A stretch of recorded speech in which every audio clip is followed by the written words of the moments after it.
네, 지금부터는 3월 넷째 주 증시 살펴보겠습니다.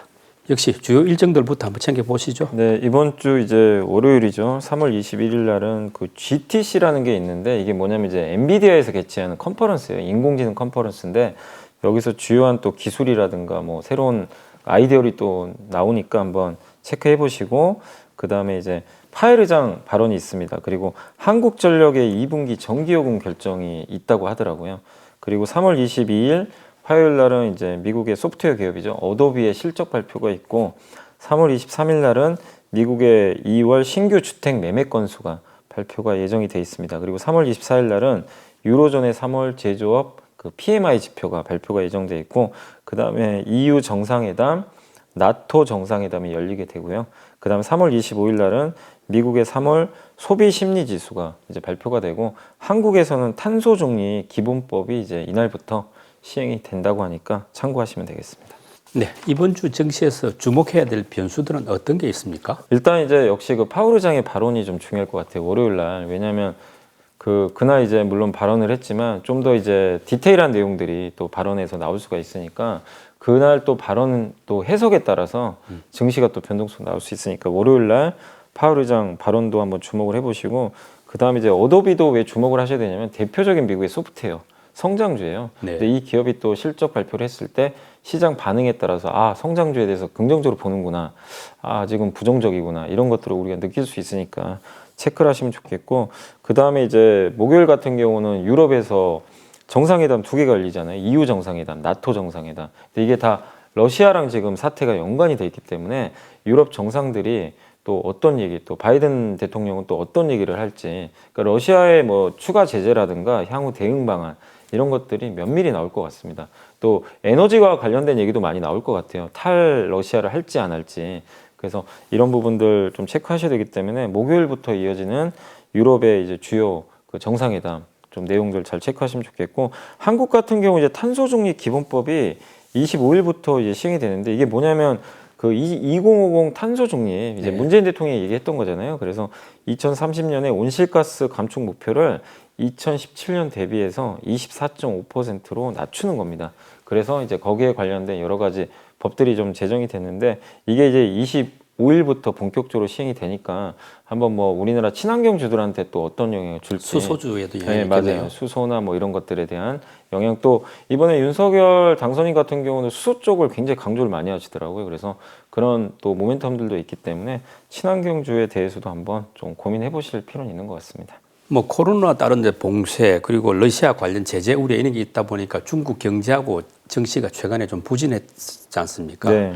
그래서 뭐 류허 부총리가 이제 시장을 안정시키겠다 이런 발언이 급히 나왔고 그 이후에 이제 좀 상황이 약간 변화는 됐는데 네. 이제 그러면 이제부터는 중국의 본격적인 부양책이 언제 나올 것이냐 이게 관심들인데 어떻게 보십니까? 일단 이제 부양증은 이미 지난해 말부터 조금씩 시작은 했는데 강도는 너무 낮았죠. 뭐 이렇게 조금씩 그냥 금리 인하하는 정도, 부동산 규제 좀 풀어주는 정도라서 실제로는 그렇게 아직까지는 큰 효과는 없었는데 올해 그 경제 성장률 목표치가 5.5%인데 주요 그 금융기관들의 경제 성장률 목표치를 보면은 올해 이제 중국 같은 경우 5%를 안 되는 쪽으로 전망하는 데가 많아요. 근데 5.5%를 하려면 굉장히 강한 경기 부양이 나와야 되거든요. 근데 지금 하는 정도로는 저는 좀 부족하다고 보고 있습니다. 그래서 아마 좀 강도 높은 부양책이 언젠가 한번 나오지 않을까 이렇게 보고 있는데 뭐 시간을 좀 재고 있겠죠. 근데 사실은 중국 경제가 조금이라도 성장을 하려면 뭐 미국의 관세 문제라든가 관계 개선 좀 필요하긴 합니다. 왜냐하면 미국과 이렇게 척을 지게 됐을 때는 중국한테도 당연히 성장률이 낮아질 수밖에 없거든요. 그래서 미국과의 관계 개선도 이루어질 수 있을지 이 두 가지 같아요. 그러니까 부양책을 얼마나 좀 세게 쓰고 네. 미국과 관계가 어느 시점에서 좋아질지 그렇게 돼야만 이 성장률이 한 5.5% 정도 달성하지 않을까 싶긴 한데 근데 이거는 뭐 우리가 언제 된다라고 좀 알 수는 없는데 지금 중국도 올해 그 10월인가요? 10월인가 11월에 그 시진핑 주석의 그 사면임 네. 그게 남아 있기 때문에 그걸 하기 위해서라도 경제가 지금 망가지면 안 되거든요. 그래서 분명히 저는 좀 강도 높은 좀 부양책은 뭐 상반기 중에 한 번은 좀 나오지 않을까 이렇게 좀 보고 있습니다. 선전시에 대한 봉쇄령도 좀 완화되기 시작했고 그래서 중국 정부가 그 위드 코로나 정책으로 만약에 이 방법을 그러니까 지금 제로 코로나 정책이잖아요, 중국은.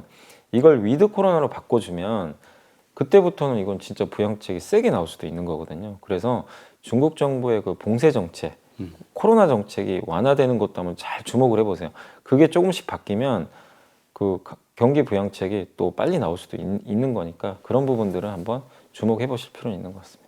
미국의 반도체주인 마이크론 같은 경우에는 최근에 이 주가가 상당히 많이 올랐지 않습니까? 상당히 센데 거기 비해 볼 때 우리나라 반도체주들은 뭐 회복세가 상당히 더디거든요. 그래서 뭐 반도체의 봄날이 언제 오냐 이게 이제 관심들인데 우리 이사님 생각은 어떻습니까? 저는 뭐 충분히 봄날은 올 수 있다고 생각은 해요. 근데 다만 그 봄이 오는 속도가 좀 늦어졌어요. 갑자기 또 혹한기가 좀 잠깐 온 거죠. 왜냐하면 그 전쟁이 또 발생을 하게 되면서 공급 이슈가 또 생겼죠. 뭐 네온가스라든가 네. 우리 뭐 저번에 한번 다뤄봤지만 그래서 그런 이슈들이 좀 생기면서 또 그 반도체 업황에 약간 부담이 좀 된 데다가 거기다 또 이런 전쟁이나 또 물가가 오르게 되면 이게 사실 국제 유가랑 반도체랑 무슨 상관이냐 이렇게 보실 수도 있지만 유가가 너무 올라가게 되면 특히 미국 사람들 같은 경우는 휘발유 가격이 민감하잖아요. 그러면은 나는 어쨌든 그 운전을 하고 출퇴근을 안 할 수는 없는데 휘발유 값은 내야 돼요. 근데 그만큼 내 지출이 늘어나면 소비가 줄게 됩니다. 그럼 IT 기기에 대한 수요가 줄 수밖에 없어요. 그런 것들이 고유가의 또 피해인데 그런 고유가로 인해서 경기가 둔화되고 소비가 줄면은 반도체 수요도 영향을 안 받을 수 없거든요. 또 거기다가 금리가 올라가는 환경, 유동성이 불리하거든요. 그래서 이 유동성이 불리하면은 밸류에이션이 떨어지게 돼요. 그러니까 이런 조건들이 갖춰지다 보니까 반도체 봄날이 사실은 올 뻔했는데 이게 갑자기 이제 혹한기가 잠깐 오면서 지금 좀 늦어져 버린 거죠. 근데 봄이 오는 건 여러분도 뭐 지금 이제 날씨가 정말 많이 풀렸잖아요. 그런 것처럼 겨울이 지나고 봄이 옵니다. 이건 뭐 당연하죠. 근데 반도체가 봄이 오는 거를 막을 수는 없어요. 예, 이 구조적으로 성장을 하니까. 왜냐?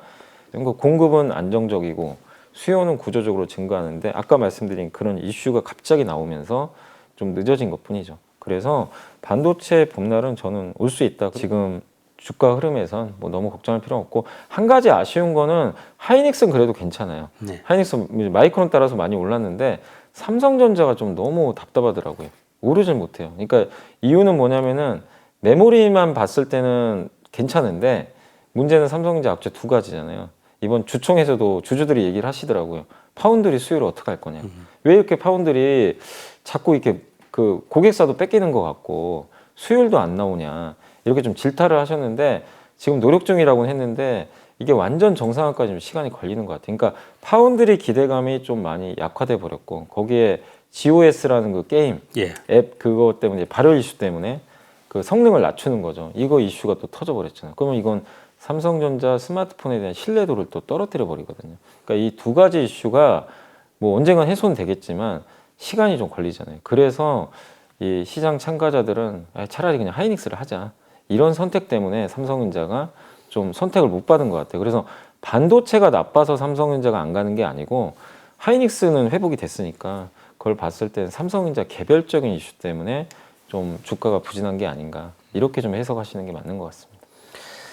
그 미국 인텔이 유럽에 110조를 투자해서 이제 아시아 반도체 견제에 나서겠다 이런 뜻을 밝혔는데 이게 상당히 큰 변수지 않습니까? 반도체주 전체적인 영향은 어떻게 보십니까? 유럽도 왜냐하면 반도체 생산이 거의 없는 나라 중 국가들이 대부분 유럽이잖아요. 네. 근데 여기에 인텔의 손을 잡고 우리도 반도체 자립하겠다. 그러니까 인텔을 이제 끼워놓고 독일이나 뭐 이런 데서 반도체 이제 생산을 본격적으로 늘리겠다라는 그런 얘기가 나온 것 같습니다. 그래서 이번에 반도체 칩법이 유럽에서 제정이 실제 됐는데 지금 유럽이 현재 9% 정도 된대요. 반도체 그 생산이 전체 글로벌 시장에서 하는 게 근데 이번에 20%까지 비중을 늘리겠다. 그러니까 유럽 비중을 공격적으로 늘리겠다는 그런 계획이 나왔는데 여기에 인텔이 이제 들어가게 된 거죠. 근데 당장은 영향은 없어요. 왜냐 이게 23년부터 건설이 들어가서 완공이 언제냐면 4년 후입니다. 27년이니까. 그러니까 그거 가지고 지금 이제 삼성전자 끝났다 이러면 안 되고 그러니까 삼성전자도 분명히 대응을 할 거예요. 근데 장기적으로 이게 완공이 돼가지고 그러니까 제일 위협적인 시나리오는 뭐냐면요. 삼성이 계속 파운드리 기술 개발도 좀 못하고 이 상태로 유지가 되다가 27년도에 인텔 아니면 25년도부터 이제 미국에서도 인텔이 생산을 하잖아요. 그러니까 25년부터 인텔이 정말 7나노, 5나노까지 완벽하게 만든다. 이러면 이거는 삼성한테 위협이 될 수도 있어요. 이게 공장이라는 게요. 신기술을 딱 개발을 해가지고 공장을 짓잖아요. 무조건 처음엔요. 다 수율이 안 좋아요. 이거는 모든 공장이 다 비슷비슷합니다. 그래서 그거 정상화되는데 1, 2년 또 걸릴 겁니다. 분명히. 그러면 우리가 걱정할 단계는 사실은 2027년 정도 되거든요. 그럼 그 전에 삼성전자가 뭐 놀겠습니까? 당연히 열심히 일하겠죠. 지금 이렇게 주주들한테 질타받고 있는데, 그러니까 저도 삼성한테 좀 개인적으로 바라는 건 좀 장기적으로 그림을 그리셨으면 좀 좋을 것 같아요. 그러니까 약간 제 느낌 뭐냐면 좀 너무 급한 것 같아요. 뭔가 지금 성과는 안 나오고 요구는 큰데 뭔가 지금 당장 기술 개발해서 뭔가 좀 성과 내줘야 되는데 그게 반도체가 어떻게 그렇게 돼요. 그래서 저도 뭐 삼성이 좀 잘 되는 그런 마음에서 지금부터라도 늦지 않았으니까 좀 큰 그림에서 천천히 기술 개발하면서 안정적으로 좀 가면 저는 뭐 삼성 우리나라 또 최고 지성들을 갖고 있는 집단이잖아요. 그래서 충분히 가능할 거라고 생각합니다. 그래서 이 인텔의 투자는 너무 좀 아직은 걱정하지 말자. 다만 우리가 여기서 느낄 수 있는 거, 아, 장비 회사는 진짜 좋겠구나. 뭐 110조 투자하면. 그래서 인텔에 실제 납품하는 기업들이 있어요. 국내에도 예, 국내에 있죠. 있습니다. 있고 거기 부품 회사도 있으니까 소부장 기업한테는 뭐 이 흐름은 너무 좋을 수밖에 없다. 이렇게 말씀드리겠습니다. 2차 전지 같은 경우는 니켈 같은 소재 가격 급등 뭐 이런 게 겹치면서 역시 좋지가 못했는데 뭐 최근에 약간 회복세로 접어들었더라고요. 앞으로의 주가 전망은 어떻습니까? 일단 그래도 좀 최악은 지나가는 것 같아요. 왜냐하면 이제 니켈 가격이 그때 한번 니켈 가격이 정말 폭주했잖아요. 근데 이제 최근에 지난주 후반 들어와서 니켈 가격이 니켈 거래가 재개됐을 때 좀 빠지기 시작을 했고 좀 진정될 가능성이 좀 높다.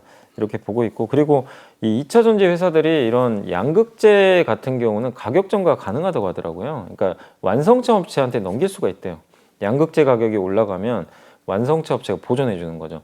그래서 원자재 가격에 대해서는 너무 걱정하지 마시되, 다만 이제 음극재, 분리막, 전해액 같은 다른 소재 가격이 너무 튀게 되면, 이쪽은 그렇게까지 튄 건 아닌데 이쪽까지 튀게 되면 그때는 좀 영향을 일부 받을 수 있어요. 그렇지만 아직은 그렇게 큰 영향은 없다. 이렇게 좀 보시면 좋을 것 같고, 제일 큰 거는 그거 같아요. 결국 그 반도체 공급부죠. 전기차에 배터리가 들어가야 되는데 전기차를 못 만들면 못 들어가는 거죠. 그러니까 똑같은 개념이죠. 그래서 자동차처럼 이건 하반기에 개선될 이슈거든요. 그래서 이 2차 전지가 좀 그런 영향으로 좀 빠졌던 것 같고, 그 후에 또 뭐 LG 엔솔 상장 이슈로 또 수급 이슈가 좀 일부 있었고, 또 금리가 올라가면 성장주한테 안 좋잖아요. 그래서 이런 좀 부담감들이 여러 개가 좀 있었고, 그리고 마지막으로 미국 법안이 통과 안 됐잖아요. 우리 한국의 2차 전지 회사들이 제일 기대하는 거는 미국의 법안 통과. 이걸 BBB 법안이라고 하는데, 여기에 전기차 배터리 미국에서 만들면 보조금이 들어가요. 혜택을 주는 거죠. 이게 통과되면 미국의 그 어떤 전기차 이제 시장이 열리면서 한국 기업들한테 되게 유리할 수 있거든요. 그래서 근데 이 많은 악재들이 결국엔 언젠간 다 또 해결될 악재라고 저는 보고 있고, 중요한 명제는 전기차 시장은 무조건 성장하잖아요. 특히 미국은 시장도 안 열렸어요. 그럼 성장을 너무 많이 남았다. 결국 시간이 해결할 문제다. 그래서 너무 걱정하지 마시고, 그리고 밸류에이션 매력이 이제 높아졌어요. 그 전기차 섹터 너무 비싸서 못 사신 분들도 실제 많잖아요. 근데 최근에 소재가 35배까지, 이 소재가요 작년에 한참 좋을 때 75배, 80배까지 갔어요. 네. 근데 지금 35배면 굉장히 이제 많이 낮아졌고, 셀 업체, 이 전기차 배터리 만드는 업체들은 20배까지 떨어졌다고 합니다. 고점 대비해서 거의 반 정도 떨어졌거든요. 그래서 이런 밸류에이션 매력을 봤을 때 지금은 좀 오히려 이 2차 전지를 하반기를 보고 좀 비중을 조금씩 늘려갈 때가 아닌가라고 좀 생각을 하고 있습니다. 이제 코로나 오미크론 뭐 확진자가 수십만으로 거의 절정 단계라고 하는데 그래도 뭐 리오프닝 관심은 커지고 있지 않습니까? 이런 상황에서 뭐 리오프닝 주 본다면 어떤 업종을 좀 주목해야 되겠습니까? 리오프닝 관련주 중에서도 그래도 우리가 주식 투자를 할 때는 좀 저는 방어적으로 하는 게 더 좋다고 생각하거든요. 방어적이라는 건 뭐냐면 숫자, 그러니까 재무제표나 실적을 보고 좀 저평가돼 있는지, 그럼 적어도 내가 크게 손해는 안 봐요. 쌀 때 들어가면. 그래서 숫자가 나오는 리오프닝주 중에서 그래도 올해 실적 개선이 가셔야 될 그런 업종들이 있으면 그쪽으로 좀 들어가자. 그리고 최근에 주가 못 올랐으면 더 좋고, 그래서 그런 것들을 좀 찾아봤더니 가장 대표적인 게 백화점. 백화점이 왜 이렇게 안 가냐면요, 주가 싼 것도 돈 잘 벌잖아요 사실은. 근데 퍼도 났고 왜 이렇게 주가가 근데 안 가냐면은 일단 그 첫 번째가 너무 이제 온라인하고 경쟁을 하다 보니까 아 이건 성장 못해 이게 한 가지가 있고 해외여행을 사람들이 진짜 가기 시작하면 이제 사람들 백화점 안 가는 거 아닐까? 왜냐면 백화점을 가는 이유 중에 또 큰 게 해외여행 소비를 이쪽으로 돌린 게 좀 일부 있거든요. 그 약간 우려를 하는 것 같아요. 근데 그걸 감안해도 이미 그런 것들 저는 선반영 됐다고 보거든요. 그래서 이렇게 또 저평가돼 있으니까 백화점 괜찮고 또 의류업체 중에서 그 브랜드들 갖고 있는 회사들 있잖아요. 의류 브랜드. 네. 특히 그 키즈 브랜드가 좀 강한 회사들 있죠. 왜 이 말씀을 드리냐면 이제 등교하기 시작했어요. 학생들이. 아, 이제는 이제 확진돼도 옛날에는 뭐 갑자기 반에 한두 명 딱 생기면 등교 못하게 해버렸잖아요. 이제 안 그럽니다. 그냥 그 한두 명 안 나와도 그냥 이제 정상적으로 다 수업을 하게 되니까 그러면 학생들은 어쨌든 작년만 해도 집에서 수업을 많이 받았잖아요. 그럼 가방이 사실 필요 없는데 이제는 가방 수요가 늘어날 수밖에 없어요. 좀 그런 부분도 있기 때문에 의류 업종 뭐 어쨌든 사람들이 밖에 나가면 옷을 입어야 되니까 의류주도 괜찮고 그 다음에 그 식자재 유통하는 기업들 있죠. 이제 단체 급식 같은 거 이제 많이 또 할 수 있잖아요. 예. 그래서 유통 식자재 유통 그 다음에 그 오프라인 결제할 때 수혜받는 기업들이 있어요. 그동안 이제 온라인 결제를 좀 많이 했는데 가맹점 같은 데 보면 그 벤사라고 예. 신용카드 그 단말기 아마 많이들 보셨어요. 그렇죠. 그런 거 운영해 주는 회사인데 아무래도 오프라인 결제 늘어나면 한 명이라도 밖에 더 나가면 결제가 늘겠죠. 그런 회사들 중심으로 해서 보시면 왜 제가 이런 카테고리를 말씀드렸냐면 아까 말씀드린 거에 다 맞아 떨어지는 기업들이에요. 숫자 나오고 저평가 됐는데 주가 생각보다 못 갔어요. 왜냐 다 해외여행 쪽으로 사람들이 관심이 있다 보니까. 그래서 이쪽 섹터가 지금 좀 저는 오히려 좀 괜찮다라고 말씀을 드리겠습니다. 예. 새 정부 정책 기대감에 이제 여러 가지 오른 업종들도 많은데 뭐 예컨대 뭐 원전, 건설 같은 게 대표적인데요. 이런 업종 말고도 또 좀 기대해 볼 만할 수 있는 뭐 섹터가 있다면 어떤 쪽일까요?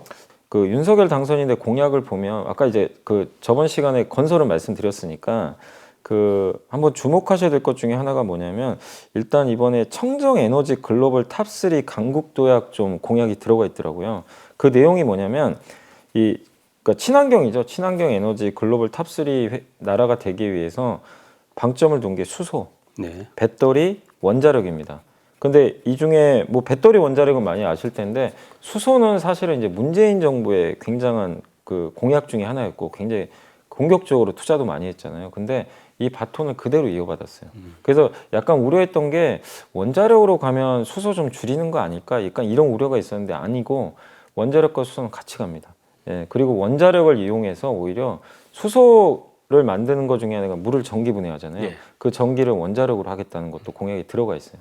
그래서 수소 사업은 키우니까 우리 한국의 좀 수소 관련주들 좀 보시면 좋겠고 국회에 지금 수소법이 계류 중에 있어요. 네. 이게 아직 통과가 안 됐습니다. 근데 아마 통과될 가능성도 높으니까 수소주 한번 주목하시고 그 다음에 이번에 보니까 7대 우주강국 도약 얘기가 있더라고요. 그래서 우주항공. 근데 거기 보니까 항공우주청을 설립한다고 하더라고요. 예. 그러니까 미국의 나사 같은 거 설립하겠다는 거죠. 근데 우리나라는 우주산업 부서가 너무 많아요. 이게 막 흩어져 있다고 하더라고요. 그러니까 이거를 하나로 아예 통합해가지고 키우겠다. 그러면 우리 한국의 우주항공주들이 뭐죠? 대부분 방산주잖아요. 근데 방산주는 돈도 잘 벌어요. 여기에 확장까지 나오니까 한번 주목해 보시고 그리고 윤석열 당선인 같은 경우 5월에 취임을 하잖아요. 한 달 후에 누리호 2차 발사가 있습니다. 그러니까 그런 부분도 한번 스토리가 연결되니까 보시고 마지막으로 공약 사항 중에 그 자본시장과 관련해 가지고 그 소액주주 가치를 훼손시키는 그런 것들 막겠다고 했잖아요. 네. 뭐 물적 분할해서 상장하는 것 좀 규제를 하고 또 상장을 하게 되면 기존 모회사 주주한테 네. 뭐 주식을 나눠준다든가 뭐 약간의 베너핏을 주겠다 이런 얘기들이 있는데 이러면 지주회사한테 되게 좋을 수밖에 없습니다. 지주회사들이 그런 역할을 많이 했잖아요, 사실은.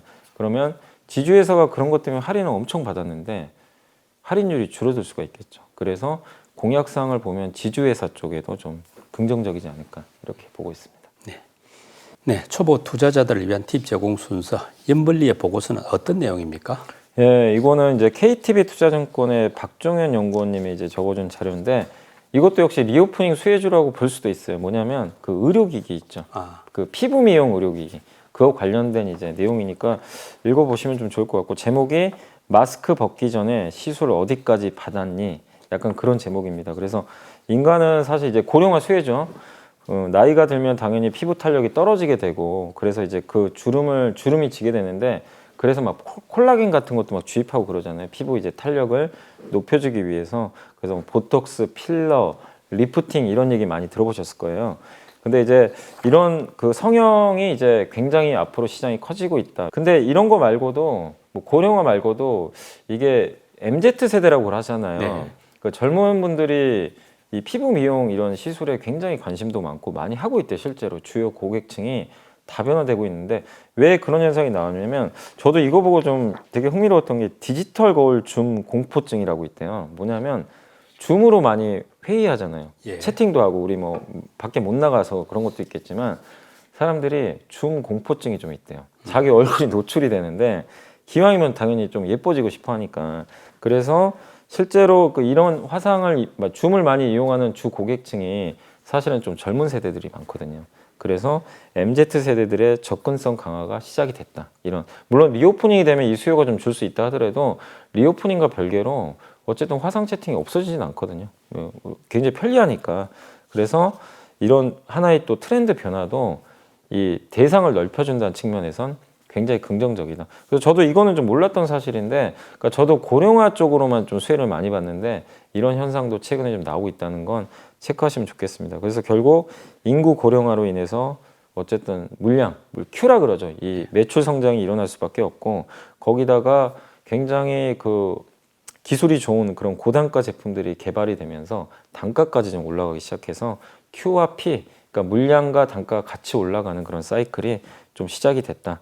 이렇게 보시면 되겠고 마지막으로 한 가지 더 긍정적인 건 중국 시장이 본격적으로 열리기 시작했대요. 중국의 이 시장이 지금 연평균 15.2%인데 중국의 1선 도시뿐만 아니라 2, 3선 도시도 인구 규모가 어마어마하잖아요, 사실은. 그래서 이쪽으로 좀 확장이 되고 있어서 시장 성장에는 굉장히 긍정적이다. 그리고 우리나라 지금 뭐 여러 가지 회사들이 있지만 이 적정포로는 한 30배 정도 제시를 했는데 우리나라 피부 미용 의료기기 회사들이 보통 20배 정도의 거래가 되거든요. 그래서 충분히 업사이트가 있으니까 한번 체크를 해보시고 3개 기업을 탑픽으로 봤어요. 그래서 피부 미용 의료기기 중에서 슈링크란 브랜드로 되게 유명한데 클래시스라고 있습니다. 이 회사가 이제 최근에 신제품을 좀 내놨고 제이시스 메디칼도 이제 비슷한 회사인데 이 회사도 올해 상반기에 신제품이 나오게 되고요. 그 다음에 대웅제약은 뭐냐면은 그 보톡스, 예, 보톡스 만드는 회사 중에 하나인데 미국에 수출하고 있거든요. 그래서 이 3개 회사를 좀 탑픽으로 꺼내놨으니까 한번 공부해 보시면 좋을 것 같습니다. 러시아 우크라이나 전쟁 와중에 국내에서는 코로나가 절정에 달했습니다. 어수선한 국내 상황 탓에 정시에서도 변동성이 커졌습니다. 건강 잘 챙겨가면서 또 빠르게 바뀌어가는 시장 상황에 능동적으로 대처해야 될 것 같습니다. 연벌리의 비밀 노트 오늘 순서 마칩니다. 연 비사님 다음 시간에 뵙겠습니다. 네, 감사합니다.